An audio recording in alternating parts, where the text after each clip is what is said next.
আসসালামু আলাইকুম। নবম এবং দশম শ্রেণীর সুপ্রিয় শিক্ষার্থীরা, তোমরা সবাই কেমন আছো? আশা করি সবাই খুব ভালো আছো এবং সুস্থ আছো। আমি তোমাদের সাথে আছি ফারজান আক্তার মুন্নি। গত ক্লাসে আমরা শেষ করেছিলাম পরিচ্ছেদ ১৩। আজকে আমরা পড়ব পরিচ্ছেদ ১৪ শব্দদ্বিত্ব। তোমরা নিশ্চয়ই স্ক্রিনটি দেখতে পাচ্ছ।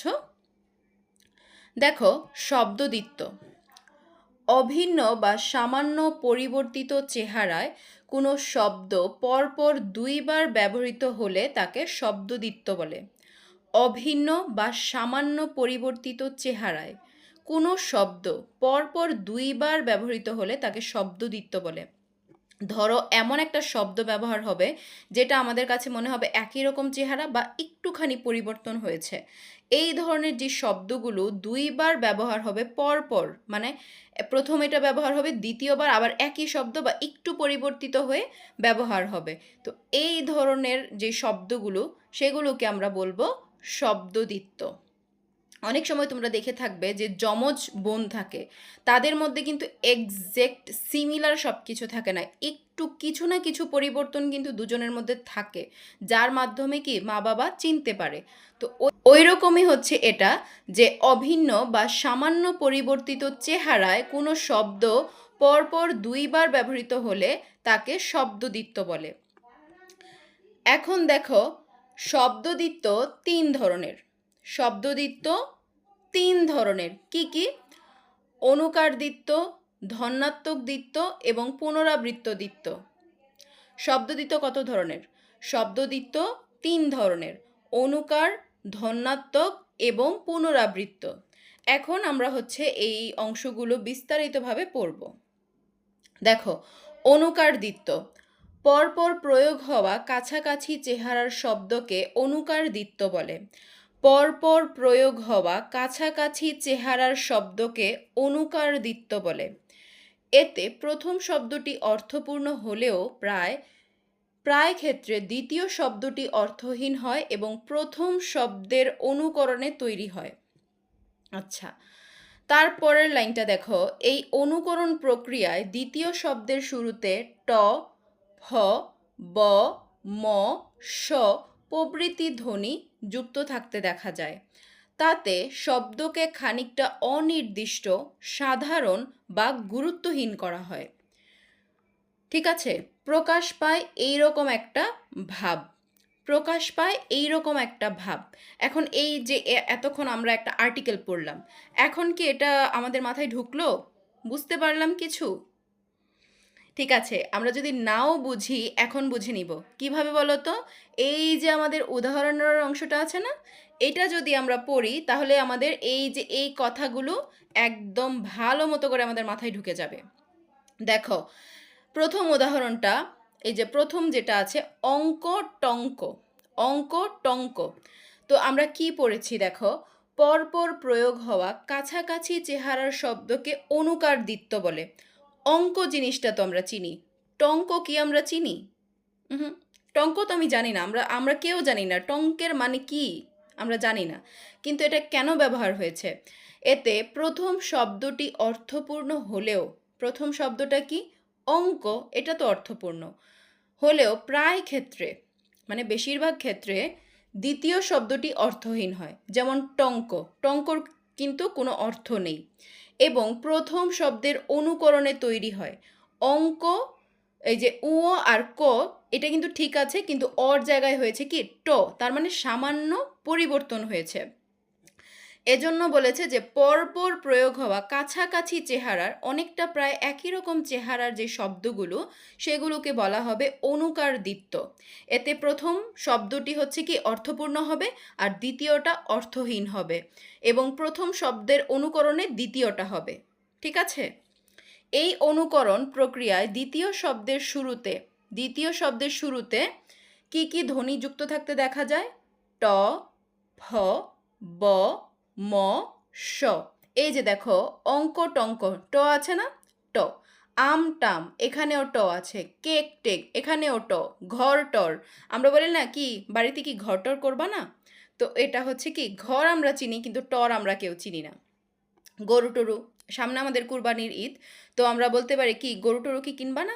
গরু টরু পরে আমরা বলি যে হ্যাঁ গরু টরু কিনবো এই সেই।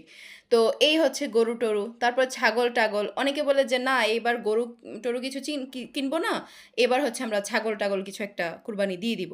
তো এই হচ্ছে অবস্থা। সামনে যেহেতু আমাদের কুরবানির ঈদ, তো এই উদাহরণগুলো আসলে আমাদের সাথে খুবই রিলেটেবল। ঠিক আছে। তো এইখানেও কিন্তু দেখো ছাগল, ছাগলের পরে টাগল হয়েছে। তো শুরুতে কি এসেছে? দ্বিতীয় শব্দের শুরুতে কি আসবে? ট।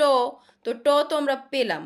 তারপরে দেখো হ্যান-ত্যান, ঝাল-টাল, লুচি-ফুচি, এই যে লুচি, ফুচি, লুচি, ফুচি। এখানে কি এসেছে? ফ। দ্বিতীয় শব্দের শুরুতে কি এসেছে? ফ। এই যে এখানে ছিল কি? ফ। তো আমরা ফ পেয়েছি।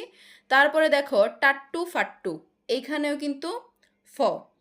আগ্রম বাগ্রম, ব এসেছে, এই যে ব। আগ্রম বাগ্রম মানে আন্দাজে কথাবার্তা বলা, যেই কথাগুলোর আসলে কোনো মিনিং নেই। চাকর বাকর, এই যে চাকর তো আমরা জানি, বাকর জানি না। তাহলে এই যে চাকর আর পরে বাকর, এখানে কিন্তু ব এসেছে। এলোমেলো, ম, এই যে এলো মেলো, মে, এখানে কিন্তু ম এসেছে। তাহলে এই যে আমরা এই কথাগুলোর সাথে কি এগুলো মিল পাচ্ছি না? হ্যাঁ, এবার হয়তো আমাদের মাথায় এগুলো ভালো মতো করে ঢুকছে। ঠিক আছে।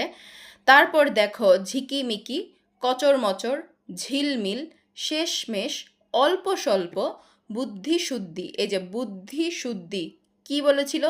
স। প্রভৃতি ধ্বনি যুক্ত থাকতে দেখা যায় দ্বিতীয় শব্দের শুরুতে। তার মানে আমরা এটাও পেলাম। তারপরে দেখো গুটিসুটি, মোটা-সোটা, নরম-সরম, ব্যাপার-স্যাপার, বুঝে-সুঝে। আমরা বলি না যে তোমার ব্যাপার-স্যাপার আসলে আমি কিছু বুঝি না। তো এই ধরনের হচ্ছে ব্যাপার। তাহলে আমরা কি করলাম? এই যে এইখানে যেই কথাটা বলা হচ্ছে, এইগুলো এই উদাহরণের মাধ্যমে কি এই অংশটা আমাদের কাছে ক্লিয়ার হয়েছে। ঠিক আছে, এখন আমরা পরবর্তী অংশটুকু দেখব। এই যে দেখো, অনুকার দিতে অনেক সময় স্বরের পরিবর্তন ঘটে। অনুকার দিতে অনেক সময় স্বরের পরিবর্তন ঘটে। আড়াআড়ি, খোঁজাখুঁজি। এখন এটাকে যদি আমরা একটু ভেঙে বুঝার চেষ্টা করি, দেখো আরা, আ রা, হ্যাঁ। এখন আরা হয়েছে, এখন যদি আমি আরি বলি, এই যে আ রি, তাহলে আ কিন্তু ঠিক আছে, আও ঠিক আছে, কিন্তু এখানে রায়ের জায়গায় হয়েছে কি? রি। রায়ের জায়গায় হয়েছে রি। তার মানে এখানে এটার স্বর ছিল হচ্ছে আ, কিন্তু এইখানে স্বরটা পরিবর্তন হয়ে গিয়েছে ই।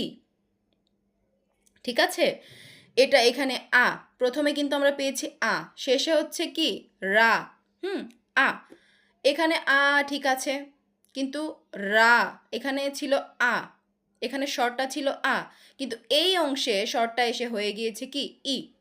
তাহলে কি স্বরের পরিবর্তন ঘটলো না? এটাই বলা হয়েছে যে অনুকার দিতে অনেক সময় কি স্বরের পরিবর্তন ঘটে।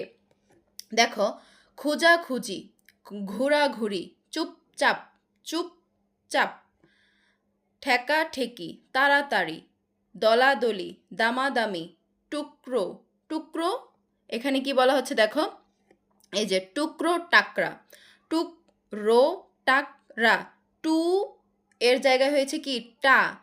ক ঠিকই আছে, কিন্তু রো, টুক রো, এখানে রো এর জায়গায় আবার হয়েছে কি? রা।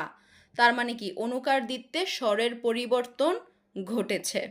তারপরে ধার দৌড়, জোগাড় জাগার, জোগাড়, জো, আর হচ্ছে যা, তার মানে কি এখানে জো ও আর হচ্ছে যা আ হয়েছে, আর গারের জায়গায় ঠিকই আছে। ঠিক আছে, তাহলে হচ্ছে আমরা এতক্ষণ পড়লাম অনুকার দিত্য। অনুকার দিত্যটা আমরা আরেকবার একটু রিক্যাপ করি যে অনুকার দিত্যে হচ্ছে, অনুকার দিত্য কাকে বলা হচ্ছে? পরপর প্রয়োগ হওয়া কাছাকাছি চেহারার শব্দকে অনুকার দিত্য বলে। যেমন হচ্ছে অঙ্ক টঙ্ক, দুইটার চেহারা কিন্তু অলমোস্ট সিমিলার। তো এর মধ্যে প্রথমটা অর্থপূর্ণ হবে, দ্বিতীয়টা অর্থহীন হবে, এবং প্রথম শব্দের অনুকরণে দ্বিতীয়টা হবে। যেমন অঙ্ক টঙ্ক, এটা প্রথমটার অনুকরণে দ্বিতীয়টা হয়েছে।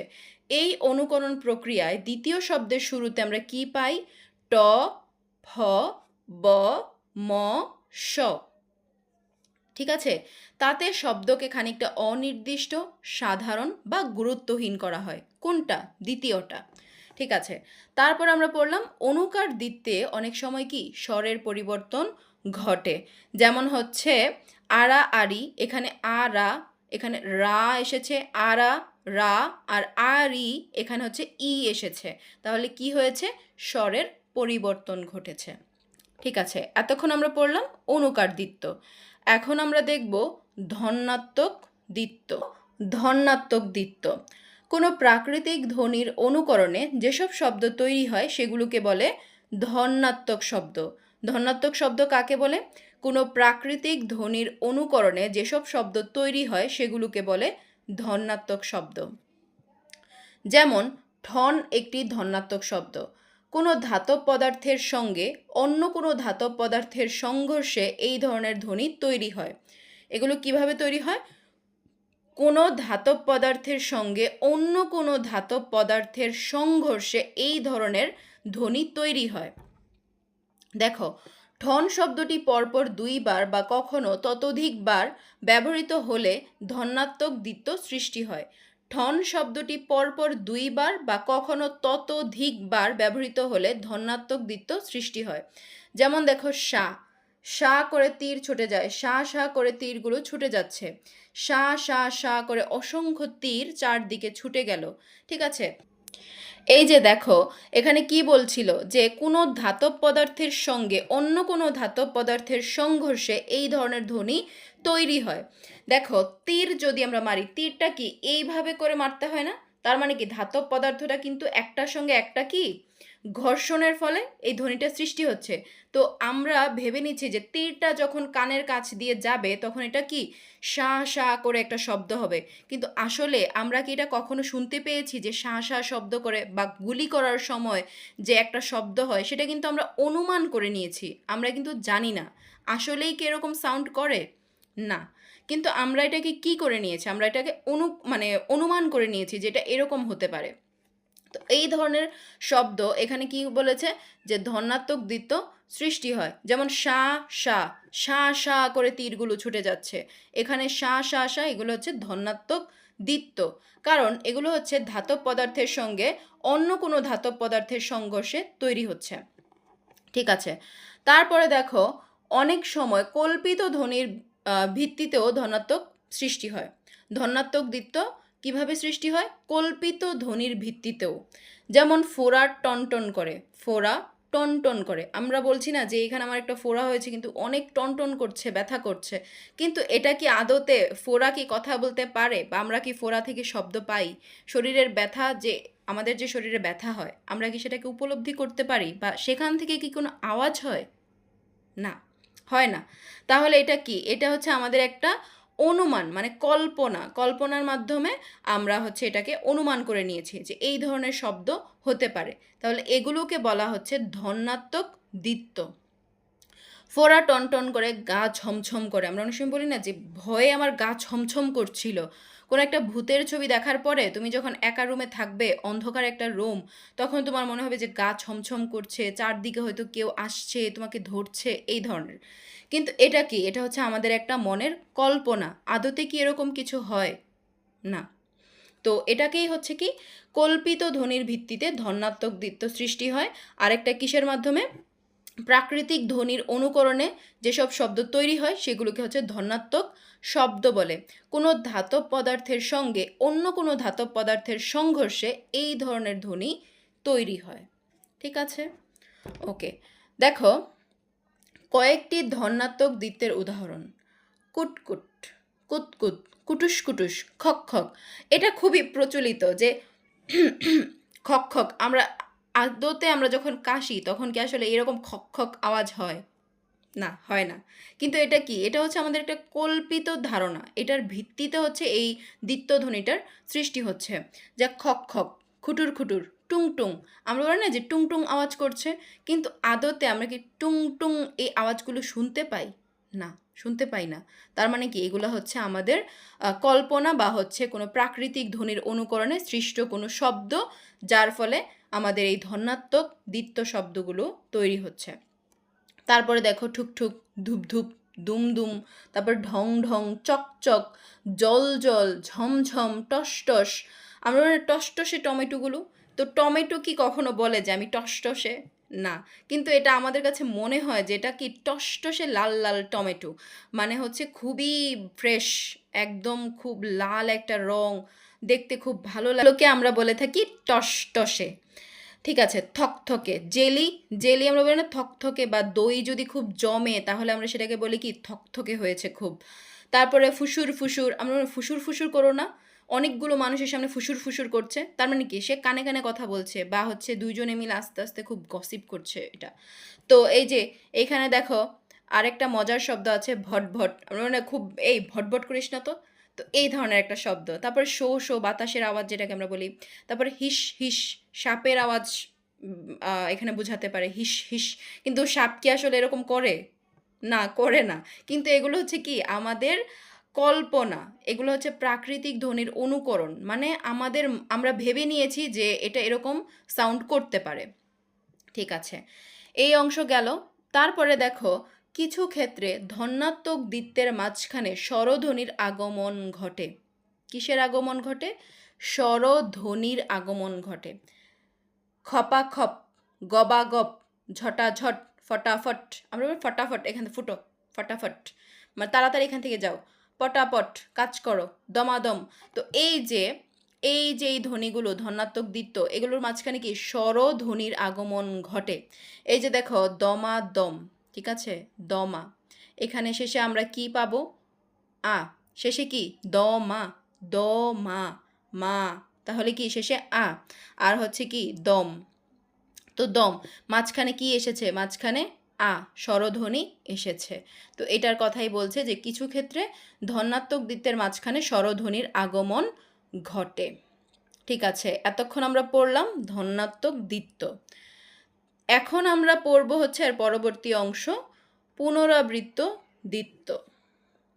এই যে দেখো পুনরাবৃত্ত দ্বিত্ব, পুনরায় আবৃত হলে তাকে পুনরাবৃত্ত দ্বিত্ব বলে। আমরা অনেক সময় একজন একটা কথা বলার পরে তাকে বলি যে কথাটা আরেকবার বলো তো, পুনরায় মানে আবার বলো তো, কি বললা, শুনতে পাইনি, পুনরায় বলো। তো এই ধরনের হচ্ছে কি পুনরায় আবৃত্ত হলে, একটা কথা বলার পরে আবার সেটা একই শব্দ যখন আবার বলা হচ্ছে সেটাকেই বলা হচ্ছে পুনরাবৃত্ত দ্বিত্ব। পুনরাবৃত্ত দ্বিত্ব বিভক্তিহীন বা বিভক্তিযুক্ত হতে পারে। কোন দ্বিত্ব বিভক্তিহীন বা বিভক্তিযুক্ত হতে পারে? পুনরাবৃত্ত দ্বিত্ব। দেখো যেমন জ্বর জ্বর, দুইটা কিন্তু সেম, পর পর, কবি কবি ভাব, হাতে হাত রাখো, কথায় কথায় রাগ দেখিও না, জোরে জোরে কথা বলো। তো এই যে এইগুলো মানে পুনরায় একটা শব্দ, যেই শব্দটা প্রথম ব্যবহার হয়েছে সেই একই শব্দ আবার দ্বিতীয়বার যখন ব্যবহার হবে সেগুলোকে আমরা বলবো পুনরাবৃত্ত দ্বিত্ব। এই পুনরাবৃত্ত দ্বিত্বগুলো বিভক্তিহীন হতে পারে আবার বিভক্তিযুক্তও হতে পারে। তো এখন আমরা দেখব হচ্ছে বিভক্তিহীন পুনরাবৃত্ত।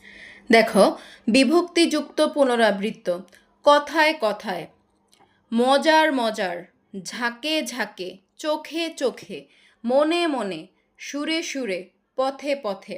এইখানে দেখো কথায় কথায়, এখানে কোন বিভক্তি আছে? আমরা জানি যে অন্ত্যেষ্টিয়, তারপর হচ্ছে এ এবং হচ্ছে তে, এগুলো হচ্ছে সপ্তমী বিভক্তি। তাহলে কথায় কথায় এখানে কোন বিভক্তি আছে? এখানে হচ্ছে সপ্তমী বিভক্তি, সপ্তমী বিভক্তি। ঠিক আছে, তারপরেটা দেখো মজার মজার, আমরা জানি কি যে মজার র এবং এর এগুলো হচ্ছে ষষ্ঠী বিভক্তি, তার মানে এখানে কি ষষ্ঠী বিভক্তি যুক্ত আছে। ঝাঁকে ঝাঁকে, এইখানে ঝাঁকে এ, এ কোন বিভক্তি? সপ্তমী বিভক্তি। তাহলে ঝাঁকে ঝাঁকে, চোখে চোখে, মনে মনে, সুরে সুরে, পথে পথে, এগুলো কি বিভক্তিযুক্ত পুনরাবৃত্ত দ্বিত্ব। ঠিক আছে, আমরা এতক্ষণ পড়লাম হচ্ছে পুনরাবৃত্ত দ্বিত্ব। এখন আমরা দেখব আমাদের অনুশীলনী। আমাদের অনুশীলনী যে অংশটুকু, এইটা আমরা সলভ করার চেষ্টা করব। এই যে দেখো, আমরা দেখি যে আমাদের জন্য প্রথম প্রশ্ন কি আছে। অভিন্ন বা সামান্য পরিবর্তিত হয়ে দুইবার ব্যবহৃত হওয়া শব্দকে কি বলে? অবশ্যই সেটাকে শব্দদ্বিত্ব বলে। শব্দদ্বিত্ব কত প্রকার? 3 প্রকার, আমরা তো পড়লাম 3টা প্রকারভেদ পড়লাম না এতক্ষণ। তারপর হচ্ছে পরপর প্রয়োগ হওয়া কাছাকাছি চেহারার শব্দকে কি বলে? পরপর প্রয়োগ হওয়া কাছাকাছি চেহারার শব্দকে কি বলে? অনুকারদিত্য, তাই না? অনুকারদিত্য। এই যে দেখো আমরা একদম শুরুতেই পড়েছি, অনুকারদিত্যের প্রথম লাইনটা দেখো, পরপর প্রয়োগ হওয়া কাছাকাছি চেহারার শব্দকে অনুকারদিত্য বলে। ঠিক আছে, তাহলে আমাদের উত্তর সঠিক। আচ্ছা, তারপরে দেখো কোন ধরনের দ্বিত্বে বিভক্তি যুক্ত হতে দেখা যায়? এটা কিন্তু আমরা শেষে পড়েছি, কোনটা বলো তো? উত্তর হচ্ছে খ, পুনরাবৃত্ত দ্বিত্বে। তোমরা কারা কারা উত্তরটা পেরেছিলে আমাকে কিন্তু অবশ্যই জানাবে, ঠিক আছে? আচ্ছা, দেখো কোনটি ধনাত্মক দ্বিত্বের উদাহরণ? কোনটি ধনাত্মক দ্বিত্বের উদাহরণ? দেখি বলো। ধনাত্মক দ্বিত্বের উদাহরণ হচ্ছে ঢং ঢং। ঢং ঢং এটা হচ্ছে কি ধনাত্মক দ্বিত্বের উদাহরণ, কারণ এখানে হচ্ছে আমাদের কল্পিত একটা শব্দ দ্বিত্ব পাবো। তারপরে দেখো বিভক্তিযুক্ত শব্দদ্বিত্ব। বিভক্তিযুক্ত শব্দদ্বিত্ব কোনটি? আমরা কিন্তু পড়েছি ঝাঁকে ঝাঁকে, এটা হচ্ছে এই যে ঝাঁকে ঝাঁকে বিভক্তিযুক্ত শব্দদ্বিত্ব, এবং এটা পুনরাবৃত্ত দ্বিত্বেতে আছে। তারপরে দেখো নিচের কোন ধনাত্মক দ্বিত্বের মাঝখানে স্বরধ্বনির আগমন ঘটেছে? স্বরধ্বনির আগমন কোথায় ঘটেছে দেখো তো? খপা খপা খপ। কেন? কারণ হচ্ছে এই যে খপা খপা শেষে আমরা কি পাচ্ছি? আ স্বরধ্বনি পাচ্ছি, খপা খপ। তার মানে আমাদের উত্তর হচ্ছে কি ক, খপা খপ। ঠিক আছে, আমরা হচ্ছে এই 7টা প্রশ্নের আনসার করলাম এবং এগুলো খুব সহজই ছিল। এইভাবেই হচ্ছে তোমাদের এই যে উপরের যে অংশটুকু, এখান থেকে এইভাবেই প্রশ্ন হবে। অনুশীলনী যেভাবে দেওয়া আছে এইভাবেই হচ্ছে পরিচ্ছেদে যে অংশটুকু, যে উদাহরণগুলো দেওয়া আছে, যে শব্দদ্বিত্বগুলো দেওয়া আছে, এইগুলোর মধ্যে থেকে এই যে এই প্যাটার্নের মাধ্যমেই হচ্ছে তোমাদের কোয়েশ্চেন আসবে। তো তোমরা হচ্ছে এই অংশগুলো ভালো মতো করে পড়বে, ঠিক আছে? আচ্ছা, আমাদের আজকের এই পরিচ্ছেদটা তো খুব ছোট ছিল। এখন আমরা এই যে পরিচ্ছেদ 15 নরবাচক এবং নারীবাচক শব্দ, এটাও পড়ব, কারণ এটা খুবই ছোট। আমরা যেটা পড়লাম যে শব্দদ্বিত্ব, এটা খুব ছোট ছিল, এবং এই যে পরিচ্ছেদ 15 এটাও অনেক ছোট। তো আজকে আমরা এটাও পড়ে নেব, ঠিক আছে? চলো, তোমরা সবাই মনোযোগ দিয়ে ক্লাসটি কিন্তু করবে, ঠিক আছে? অন্যদিকে একদম মনোযোগ দিবে না, এখন ক্লাস করছি, আমরা শুধু ক্লাসে মনোযোগ দিব, ঠিক আছে? চলো, নরবাচক এবং নারীবাচক শব্দ। বাংলা ভাষায় বহু বিশেষ্য শব্দ ও কিছু বিশেষণ শব্দ রয়েছে যা নরবাচক অথবা নারীবাচক বলে ধরা হয়। বাংলা ভাষায় বহু বিশেষ্য শব্দ এবং কিছু বিশেষণ শব্দ রয়েছে যেগুলোকে কি হিসেবে ধরা হয়? নরবাচক এবং নারীবাচক। আবার এমন কিছু বিশেষণ শব্দ রয়েছে যা দিয়ে নর বা নারী উভয়কেই বোঝায়। বিশেষ্য ও বিশেষণের এই নর নারী ভেদের নাম লিঙ্গ। এই যে এইটা কিন্তু তোমাদের এমসিকিউতে এসে থাকে যে বিশেষ্য ও বিশেষণের এই নর নারী ভেদের নাম কি? নাম হচ্ছে কি লিঙ্গ। ব্যাকরণে শব্দের নর ও নারীবাচকতাকে সংক্ষেপে পুং এবং স্ত্রী দিয়ে প্রকাশ করা হয়। এটা খুব নর্মাল, আমরা জানি যে যারা পুরুষ তাদেরকে পুং লিঙ্গ বলা হয়, এবং যারা মেয়ে বা মহিলা তাদেরকে স্ত্রীলিঙ্গ দিয়ে প্রকাশ করা হয়। ঠিক আছে, দেখো নরবাচক শব্দ পুংলিঙ্গ, ঠিক আছে, পুরুষলিঙ্গ, সেটা কি? পিতা, পুত্র। তারপর নারীবাচক শব্দ স্ত্রীলিঙ্গ, যেমন মাতা, কন্যা, এগুলো হচ্ছে স্ত্রীলিঙ্গ। নরবাচক নারীবাচক উভয়কে বোঝায় এমন সজীব বিশেষ্য শব্দকে উভলিঙ্গ বলে। এখান থেকেও কিন্তু প্রশ্ন এসে থাকে যে নরবাচক নারীবাচক উভয়কে বোঝায় এমন সজীব মানে কি জীবন্ত বিশেষ্য শব্দকে উভলিঙ্গ বলে, সেটা যেটা দিয়ে নারীকেও বোঝাবে পুরুষকেও বোঝাবে। তাহলে সেই শব্দগুলো কি? এই যে দেখো, সন্তান, মন্ত্রী। আচ্ছা, একটা দেশে যখন পুরুষ প্রধানমন্ত্রী আসে তখন তো আমরা প্রধানমন্ত্রী বলি, তো নারী প্রধানমন্ত্রী যখন থাকে আমরা কি তাকে বলি যে নারী প্রধানমন্ত্রিনী? প্রধানমন্ত্রিনী এরকম কি কিছু আমরা বলি, শুনতে খুবই অড লাগে। তো না, আমরা এরকম কিছু বলি না। মহিলা হোক পুরুষ হোক আমরা কিন্তু মন্ত্রীই বলে থাকি। আবার সন্তান, আমরা বলি যে ওই লোকটির 2টি সন্তান রয়েছে। এখন 2টি সন্তান যে আমি বলছি, একটা ছেলেও হতে পারে আরেকটা মেয়েও হতে পারে, আবার 2টেই ছেলে হতে পারে 2টেই মেয়ে হতে পারে। কিন্তু এই ক্ষেত্রে সন্তান যখন আমরা বলবো বা মন্ত্রী বলবো, তখন কিন্তু আসলে আমরা এখানে নরবাচক বা নারীবাচক হিসেবে পার্থক্য করতে পারবো না। কারণ এটার মাধ্যমে 2টাকেই বোঝাচ্ছে। এই জন্য এটা হচ্ছে কি উভলিঙ্গ। সজীব বিশেষ্য শব্দকে কি বলে? উভলিঙ্গ, যেটা নরবাচক নারীবাচক উভয়কেই বোঝায়। আবার নরবাচক নারীবাচক কোনোটাকেই বোঝায় না। এমন অজীব, যেটার কোনো প্রাণ নেই, এমন অজীব বিশেষ্য শব্দকে কি বলে? ক্লীবলিঙ্গ। তোমরা মনে রাখবে, এটাকে বলা হয় ক্লীবলিঙ্গ, যেটার কোনো প্রাণ নেই, সেটা হচ্ছে কি ক্লীবলিঙ্গ।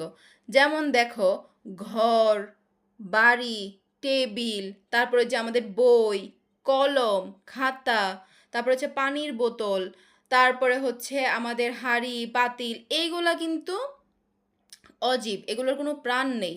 এগুলো কি? এগুলো হচ্ছে ক্লীবলিঙ্গ। এগুলো কি? ক্লীবলিঙ্গ। ঠিক আছে। তারপরে দেখো, সাধারণ নারীবাচক শব্দ 2 ধরনের। সাধারণ নারীবাচক শব্দ 2 ধরনের। একটা কি? পত্নীবাচক, আরেকটা হচ্ছে অপত্নীবাচক। ঠিক আছে? স্বামী স্ত্রী সম্পর্ক যদি বোঝায় তাহলে সেটা হচ্ছে পত্নীবাচক। তাহলে আমরা পেলাম যে যেটার মধ্যে স্বামী স্ত্রী সম্পর্ক বোঝাবে সেটা হচ্ছে পত্নীবাচক। তাহলে অপত্নীবাচক কোনটা? যেটার মধ্যে স্বামী স্ত্রী সম্পর্ক বোঝাবে না। আমরা উদাহরণগুলো একটু দেখব। দেখো, পত্নীবাচকে পিতা মাতা। আমাদের বাবা হচ্ছে, বাবাকে আমরা বলে থাকি পিতা, আর মাকে বলে থাকি মাতা। তারপরে হচ্ছে চাচার ওয়াইফকে আমরা বলে থাকি চাচি, মামার ওয়াইফকে আমরা মামি বলি। তারপর হচ্ছে দাদার ওয়াইফ আমাদের দাদি। তারপরে হচ্ছে জেলে যে তার যে বউ, তাকে আমরা বলে থাকি জেলেনি। গুরু, গুরুপত্নী। তো এগুলো কি? স্বামী স্ত্রী সম্পর্কে কিন্তু এগুলো এসেছে। ঠিক আছে? এই জন্য এগুলো হচ্ছে পত্নীবাচক। আবার অন্যদিকে স্বামী স্ত্রী সম্পর্ক না বোঝালে অপত্নীবাচক হয়। যেমন দেখো, খোকা খুকি, ছাত্র ছাত্রী, শিক্ষক শিক্ষিকা, নেতা নেত্রী, পাগল পাগলি। এগুলো, এই যে খোকা খুকি, এটা আমরা সাধারণত আমাদের মা বাবা আমাদের মানে ভাইকে অনেক সময় খোকা বলে, আর আমরা মেয়েরা যারা আমাদেরকে খুকি বলে আদর করে। তো এইখানে কিন্তু স্বামী স্ত্রী সম্পর্ক বোঝাচ্ছে না, এখানে স্বামী স্ত্রী সম্পর্ক বোঝাচ্ছে না, কিন্তু এখানে কি নরবাচক নারীবাচক শব্দ রয়েছে। আবার দেখো, ছাত্র ছাত্রী, ছাত্র দিয়ে কিন্তু পুরুষকে বোঝায়, ছাত্রী দিয়ে নারীকে বোঝায়, কিন্তু এখানে কিন্তু কোনো স্বামী স্ত্রীর সম্পর্ক নেই।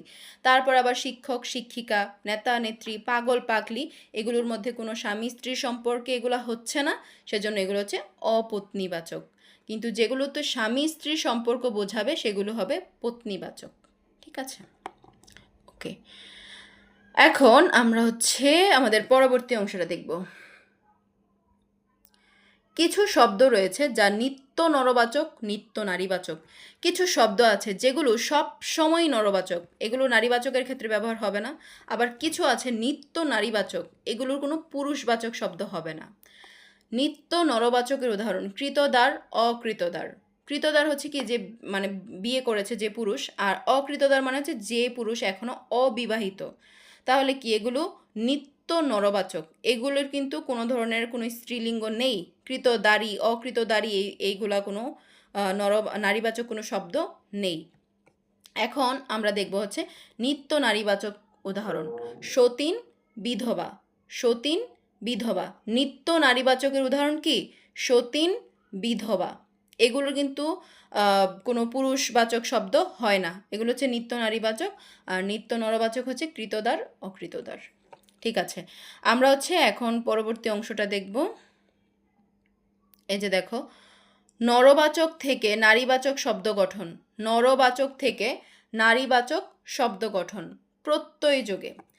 নরবাচক শব্দকে নারীবাচক শব্দে পরিবর্তন করতে সাধারণত কিছু প্রত্যয় যোগ করতে হয়। নরবাচক শব্দকে নারীবাচক শব্দে পরিবর্তন করতে কিছু কি যোগ করতে হয়? প্রত্যয় যোগ করতে হয়। এরকম কয়েকটি প্রত্যয়ের প্রয়োগ দেখানো হলো। দেখো, আ প্রত্যয়: বৃদ্ধ, বৃদ্ধা, প্রিয়, প্রিয়া, কনিষ্ঠ, কনিষ্ঠা। আ প্রত্যয় কিভাবে হয়েছে? এই যে বৃদ্ধ বানান হচ্ছে এইভাবে, যখন আমরা একটা আকার যোগ করে দিব তখন কি হবে? বৃদ্ধা। এটা নারীবাচক শব্দে পরিণত হবে। তো এই জন্য বলছে যে নরবাচক শব্দকে নারীবাচক শব্দে পরিবর্তন করতে কিছু প্রত্যয় যোগ করতে হয়, আর আমরা জানি প্রত্যয় শব্দের পরে বসে। ঠিক আছে, এখন আমরা দেখব হচ্ছে ই প্রত্যয়।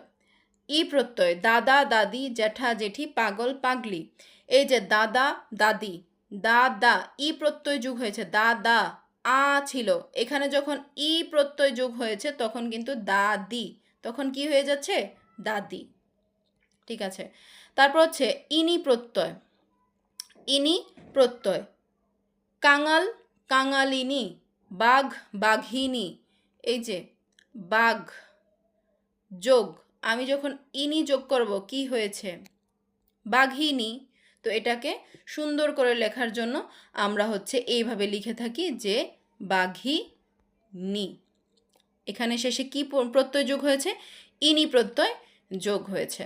তারপরে হচ্ছে এই যে ইনি, এই ইনি ওই প্রথম যে ইনিটা সেটা ছিল রস্বইকার দিয়ে, আর এখানে যে ইনি এটা হচ্ছে দীর্ঘইকার দিয়ে, এটা কিন্তু খেয়াল রাখবে। বিজয় বিজয়ী বিজয়িনী, বিজয়ী বিজয়িনী, যোগী যোগিনী, তেজস্বী তেজস্বিনী। তারপরে দীর্ঘই প্রত্যয় কিশোর কিশোরী, নর নারী, সুন্দর সুন্দরী।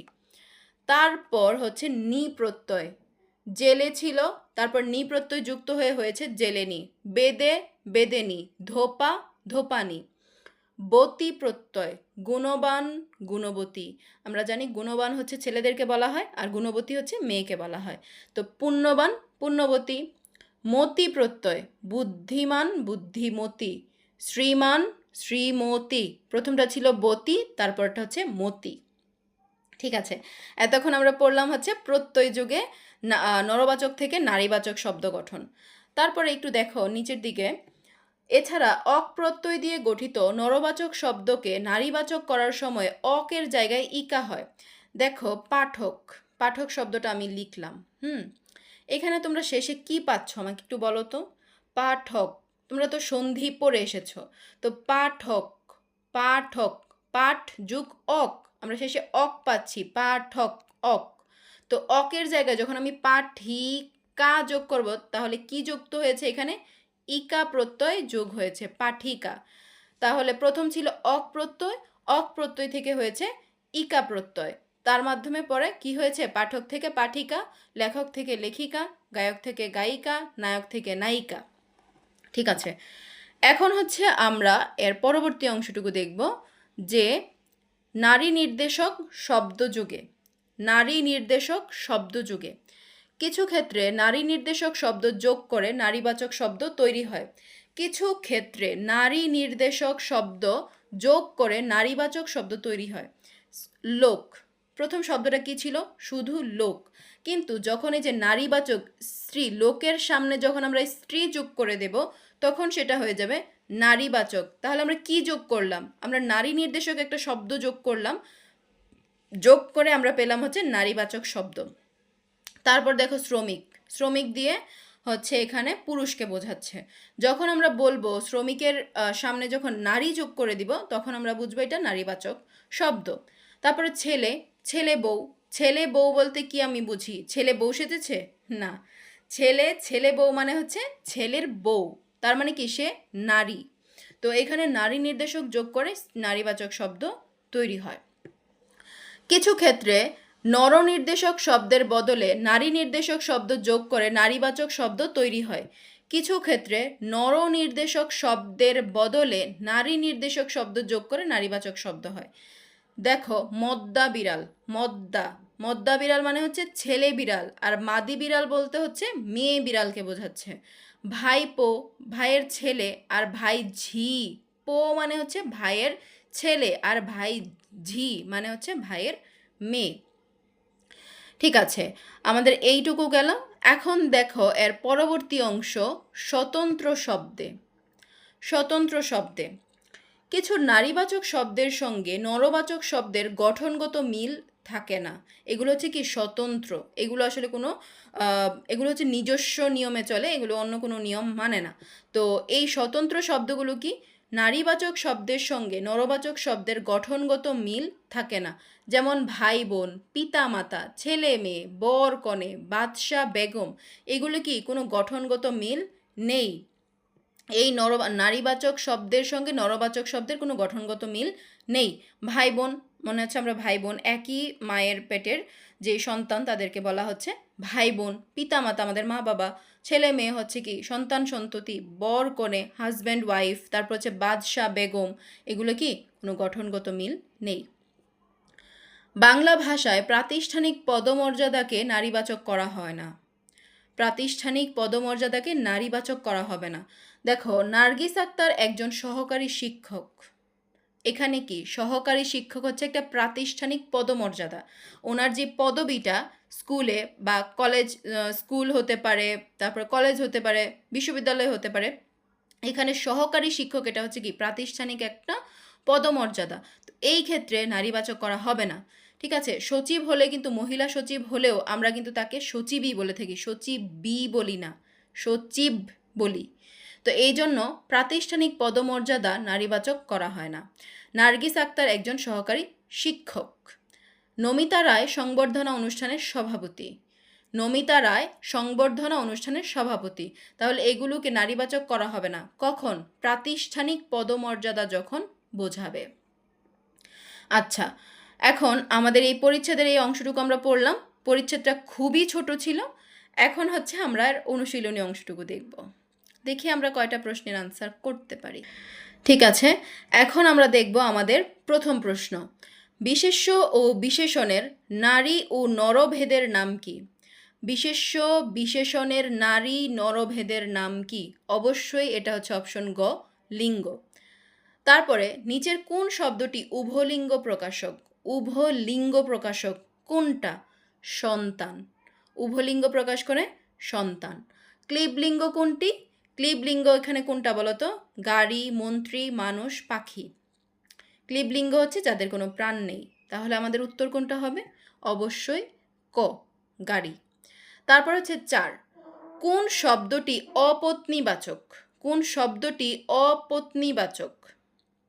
মাতা, দাদি, চাচি, এগুলো কিন্তু বিবাহ সম্পর্কে, মানে যখন তুমি একটা বিবাহিত সম্পর্কে যাবে তখন হচ্ছে মাতা, দাদি, চাচি এগুলো আসবে। কিন্তু স্বামী স্ত্রীর সম্পর্ক যদি না বোঝায় এগুলো কিন্তু আসবে না। শিক্ষক শিক্ষিকা এগুলো হচ্ছে অপত্নীবাচক। এখানে হাজব্যান্ড ওয়াইফের সম্পর্ক বোঝায় না, এজন্য এটা হচ্ছে কি অপত্নীবাচক। তারপরে দেখো 5, নিচের কোনটি নিত্য নরবাচক? নিত্য নরবাচক, অবশ্যই এটা কৃতদার। নিচের কোনটি নিত্য নারীবাচক? নিত্য নারীবাচক, সেটা অবশ্যই সতীন।